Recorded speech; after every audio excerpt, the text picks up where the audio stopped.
예, 새해 첫 거래일입니다. 투자자들은 올해 과연 어떻게 투자를 해야 될 것인가 고민들이 많은데요. 특별히 오늘 이채원 라이프자산운용 의장님 오셔서 투자에 관한 생각들을 좀 정리를 해보도록 하겠습니다. 어서 오십시오. 네, 안녕하세요. 네. 오늘 저희 주제부터 좀 보고 말씀 나누겠습니다. 2024년 기대를 가지고 시작합니다. 코스피 3000 시대가 다시 열릴까? 3000이라는 생각이 드는데 기대감은 인간의 본성이고, 네. 그 정도 욕심은 또 있어도 되기 때문에요. 기대감을 가지고 2024년 얘기를 하도록 하겠습니다. 이채원 의장님을 오랜만에 뵙는데, 느닷없이 훅 올해 증시 어떻게 될 것 같아 이러면 너무 좀 멋이 없는 것 같고요. 우리 가치 투자의 대부이신 이채원 의장의 2023년은 어떠한 해였습니까? 최근 근황 좀 잠깐 얘기해 주세요. 네. 예, 2023년은 그래도 괜찮은 해였던 것 같아요. 아시다시피 코스피가 그래도 18% 정도 반등을 했으니까 이제 운용을 하는 입장에서는 이제 고객의 수익률이 제일 중요하기 때문에 나름대로 저희들은 30% 이상 성과가 나서 그런 대로 좀 괜찮은 편이었고요. 예. 이제 걱정되는 게 이제 올해가 좀 이제 걱정되는 상황이고. 그렇군요. 작년은 나쁘지 않았다 이렇게 평가를 할 수 있을 것 같습니다. 근데 이제 많은 투자자들이 작년에도 변동성이 있었기 때문에 고생들 했고 올해는 좀 좋아질 거라는 기대감이 큰데 역시나 좀 생각이 좀 다를 수 있습니다. 일단 세계 주식시장을 중심을 잡고 있는 뉴욕 증시부터 보면요. 9주 연속 상승하면서 글로벌 증시가 강세로 마감을 했는데요. 올해도 강할 것이라는 얘기와 함께 단기적으로는 과매수 영역이라는 얘기가 많이 있습니다. 올해 미국 증시는 어떻게 보세요? 작년에 워낙 역대급 장세여서 그 얘기는 뭐냐면 올해 장을 좋게 보고 있다는 거잖아요. 그렇죠. 그게 하나의 가장 큰 리스크인 것 같아요. 이미 올해가 좋을 거라는 게 시장에 많이 반영이 돼서 작년에 그 역대급 강세장을 시연했기 때문에 올해는 오히려 좀 리스크 관리를 좀 치중을 해야 되는 게 아닌가 이런 생각을 많이 하고 있고요. 물론 많은 이들의 예상처럼 경기도 나쁘지 않고 물가도 잡히고 중앙은행들이 어쨌든 정책을 선회했으니까 금리도 안정되면 소위 얘기하는 골디락스 장세가 펼쳐질 가능성도 높아요. 하지만은 지금 장세의 성격을 좀 봐야 될 것 같아요, 저는. 지금 장세 성격이 대세 상승장이냐, 대세 하락장이냐, 아니면 그냥 횡보장이냐, 박스권 장세냐 이런 걸 봐야 되는데 결국은 지금 장세의 성격은 반등 장세인 것 같거든요.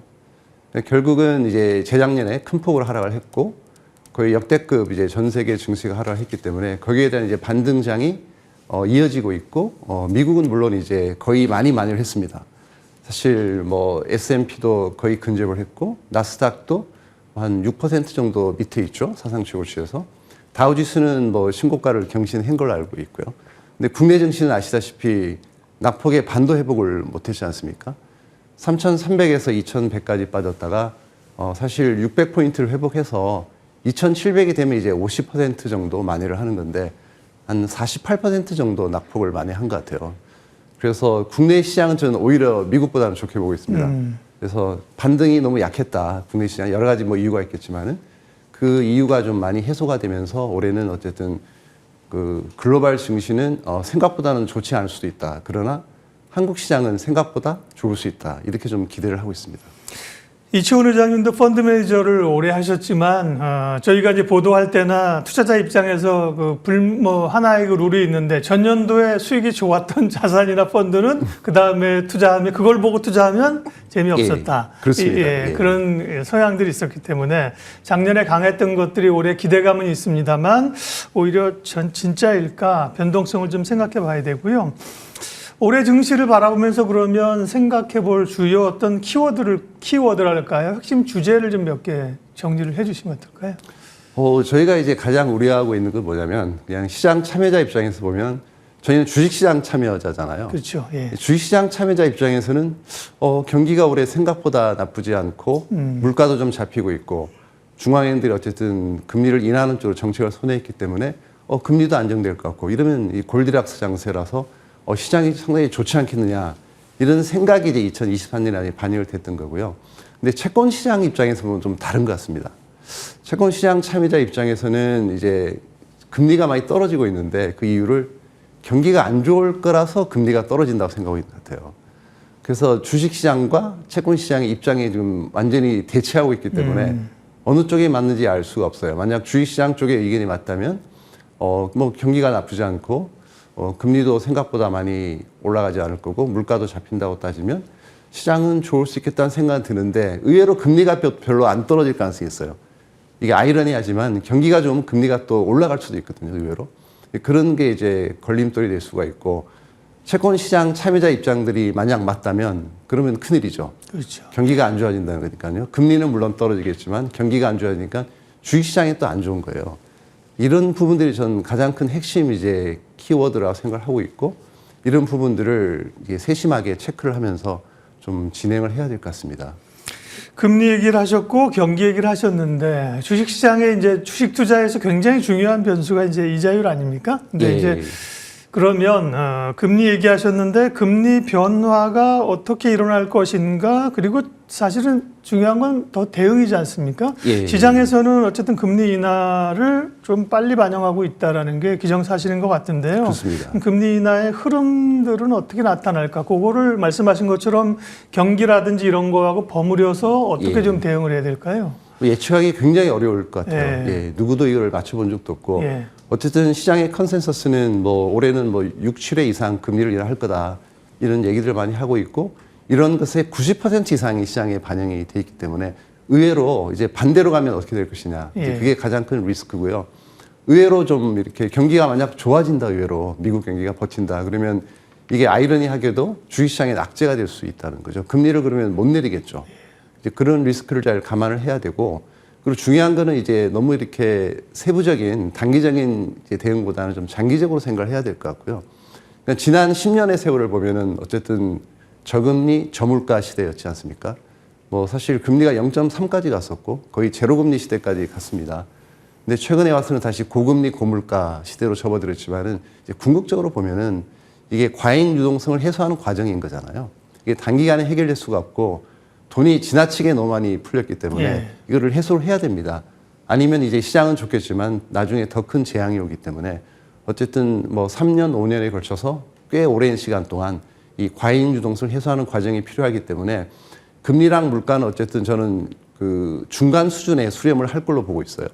그래서 과거에는 이제 저물가, 저금리였지만은 최근에는 고물가, 고금리인데 결국은 중짜로 갑니까, 중물가, 이제? 예. 중금리로 수렴을 예. 하게 되면 시장이 안정을 취하고 이제 정상화될 거다 이렇게 보고 있어서 네. 좀 장기적인 시각으로 보자. 너무 단기적으로 뭐 다음 달에 금리 인하할 거냐 말 거냐 이런 대응보다는 네. 좀 길게 봐야 된다고 생각합니다.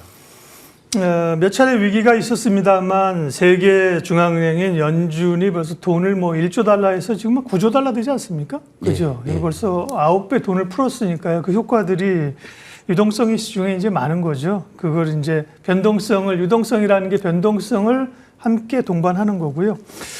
예, 새해 첫날 오늘은 이제 10시에 개장이 됩니다. 지금 9시인데 1시간가량 개장을 남겨두고 있는데요. 너무 좀 무거운 얘기를 많이 한 것 같아서 예, 또 조금 긍정적인 얘기를 풀어보게 되면 사실은 세계 경제가 안 좋으니까 수출 중심 국가인 우리나라가 이제 안 좋았던 거고요. 외국인들이 예. 주식을 연간으로 4년 연속 팔다가 지난해 순매수로 돌아섰습니다. 그런 예. 점에서는 한국 주식시장은 이제 글로벌 미국 시장보다는 상대적으로 올해 성과가 괜찮을 걸로 보셨잖아요. 예, 그렇습니다. 중요한 게 또 외국인일 텐데 외국인들의 시각은 어떨까요? 이게 좀 최근에 좀 재밌는 게 네.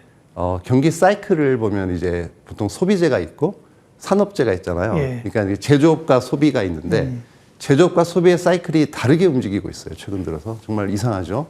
이제 코로나가 이제 마무리되면서 이제 리오프닝이 시작되면서 사실 소비재는 굉장히 좋았어요. 미국에 2023년 뭐 그 전에 2022년부터 해가지고 2년 동안은 소비재가 시장을 주도를 해왔고요. 미국에 상장돼 있는 대부분의 기업들은 소비재입니다.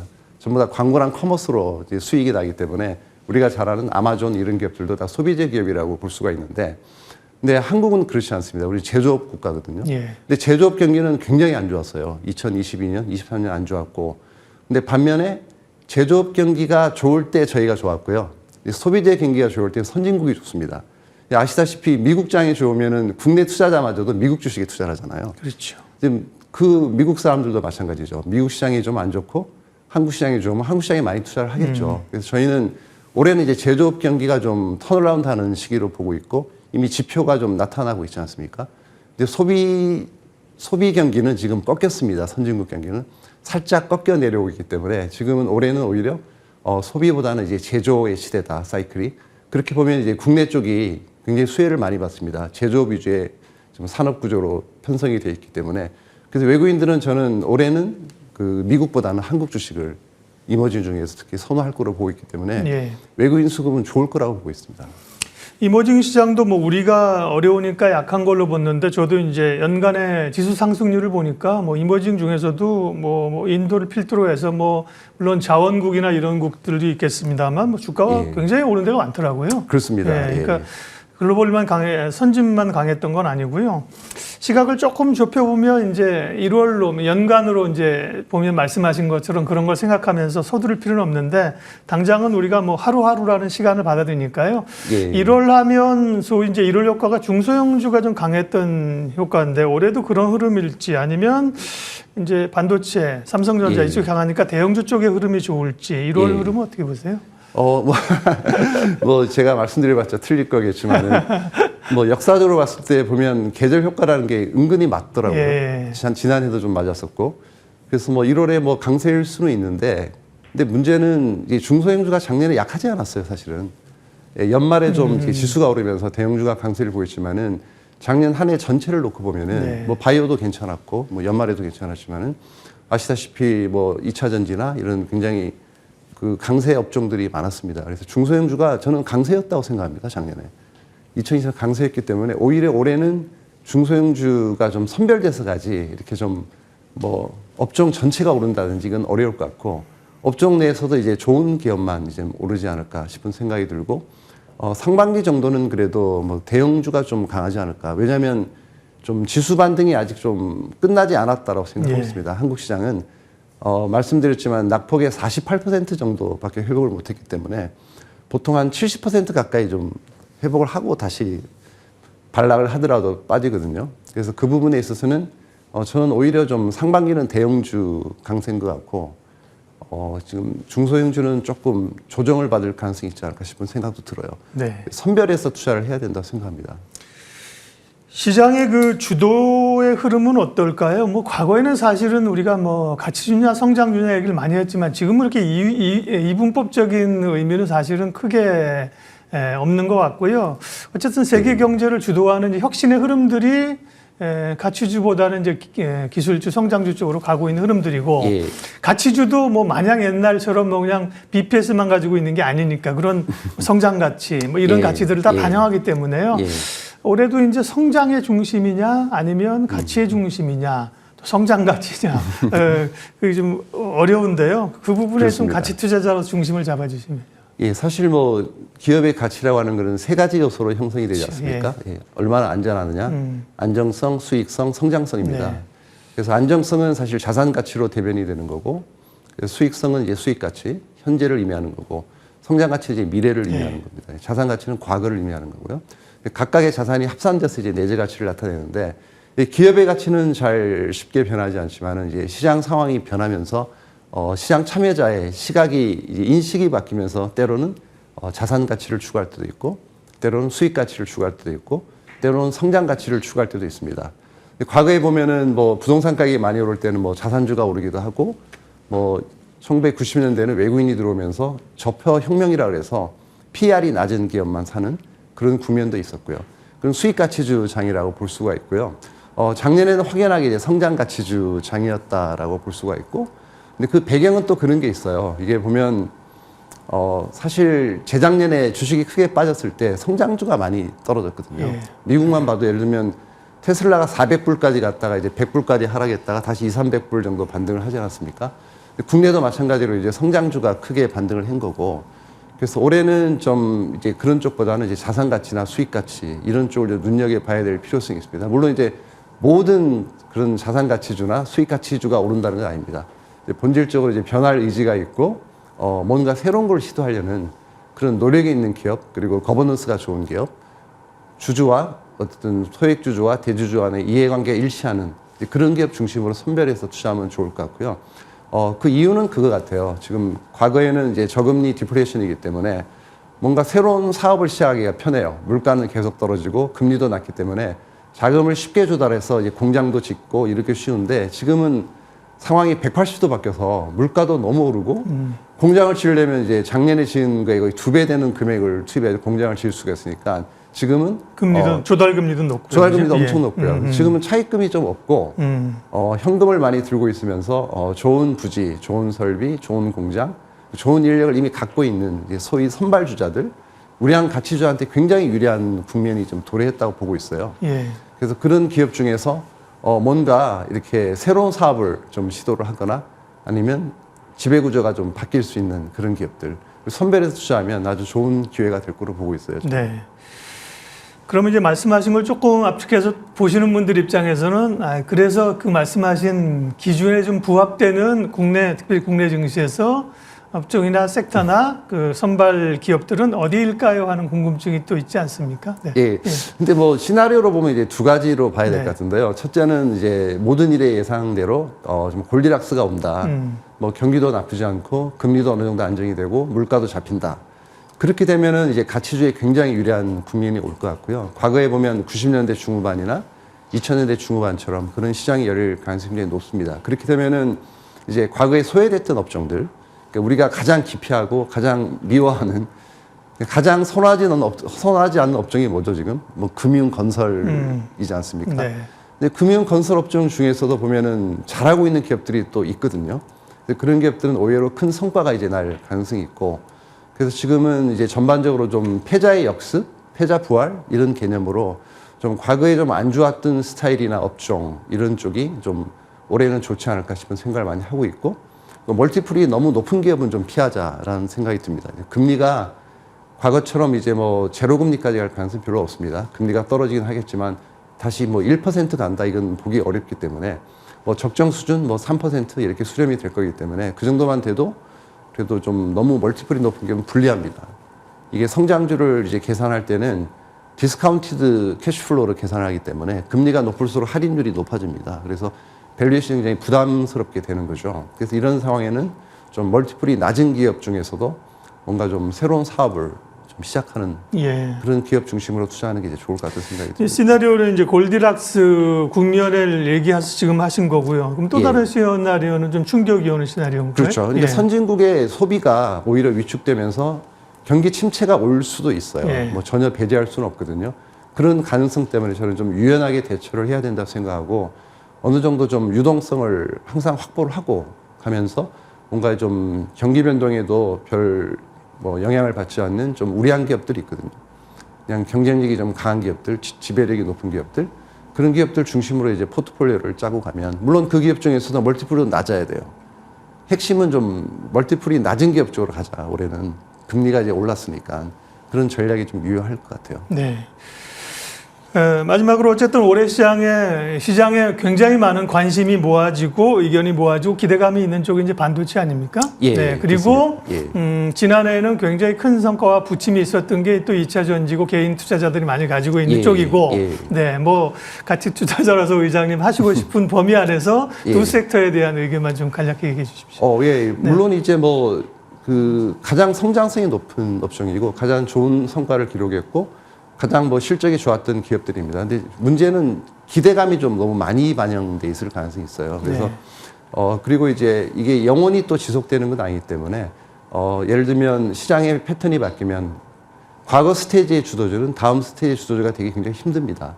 그 스테이지가 이제 바뀔 때를 대비해서 좀 준비를 하시는 건 이제 좋다라고 생각을 하고 있고요. 지금은 어쨌든 뭔가 좀 새로운 걸 찾고 싶다 이런 생각이 많이 들어요. 좀 그래서 그런 면에서 봤을 때는 이제 너무 이렇게 수급 측면에서도 너무 많은 이들이 이걸 들고 있으면 이게 올라가기가 어렵잖아요. 그렇죠. 그래서 뭔가 좀 비어 있는 쪽에서 좀 찾아보자. 뭐 이런 맥락에서 좀 말씀을 드리고 있습니다. 네. 올해 새 시장을 바라보면서 이제 숲을 보는 시간이죠. 오늘은이죠. 예, 나무나 수종이 아니라 숲을 보는 시간을 이제 가졌고요. 결국 이제 항상 소수의 대열에 쓰려는 생각 어렵습니다. 네, 그런 것들을 한번 또 일깨워 주셨습니다. 오늘 시장 흐름 라이프 자산운용 이채원 의장님과 함께했습니다. 고맙습니다. 네, 좋습니다.